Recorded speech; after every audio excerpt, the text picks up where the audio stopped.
Mga inyas, no, dito tayo ngayon sa may emission, no? Emission, Dagupan City, Pangasinan, no? Bali mga inyas, nandito tayo kasi sa Lingayen kasi wala nang slot, no, mga inyas, kaya dito tayo pumunta, no? Okay naman yan, no, na emission na, tapos bukas, no, papasok natin sa LTO kasi ngayon may may delivery pa ako, kaya hindi ko pa ipasok sa LTO, kaya bukas na. Bukas hindi ko dadalhin yung motor kasi na-inspection to kanina, kasi insert plate pa ito mga inyans, no, nung sarap pala kay kay Bro Ugab, no, Bro Ugab kasi siyang mayroon ng motor na to, pinirestore lang natin. Okay mga inyans, no, ipapakita ko lang mga kung ano kailangan, no, sa rehistro ng motor, no, itong nirestore natin.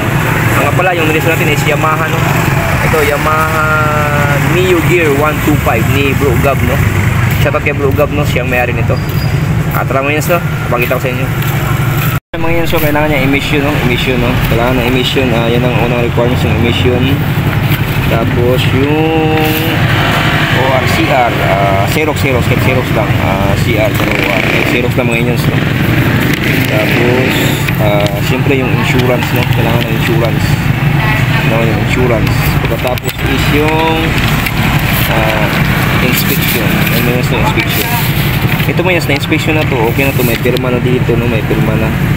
Ano siya, may pirma na. Pirma na yan. May pirma na yan.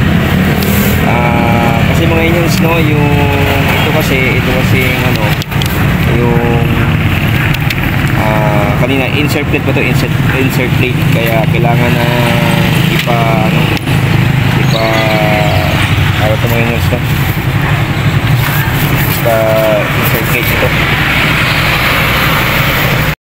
Yes, no, ating rehistro, no, bukas na lang sa LTO Linggay na tayo kasi doon mas malapit tayo doon, kasi Binmali tayo naka-allocation natin. Okay man yes, no, ang pagparisyo ng motor na 4 na requirements siya, no, ulitin ko, emission test, insurance, at saka yung pa-inspection, no, sa piston seal, no, tsaka yung ano pa yung isa, yun nga, insurance, emission, saka yung ano ba ito, nakalimutan ko, insurance, emission, ORCR pala na Xerox, no? Xerox ng ORCR yung pinaka-importante yan, no? Xerox ng ORCR. Ayun mga yun, no, ang requirements is emission, insurance, tapos Xerox ng ORCR, Xerox lang, tapos yung inspection ng stencil. Kailangan yung motor nyo is kompleto. May signal light, may flasher, may kompleto lahat. Gumagana lahat para sa inspection. Dagdag ko lang pala mga inyas, no? Pag nagparesto kayo ng motor, kailangan kompleto mga inyas, no? Gumagana lahat mga inyas, no? Papakita ko lang yung pinarestro ko. Ito, gumagana ito lahat, no? Okay mga inyas, no? Tara. Ito siya may na-steady yung ilaw dito, no? Naka ano siya. Pero pag ipa-flash yung mga inyas, no?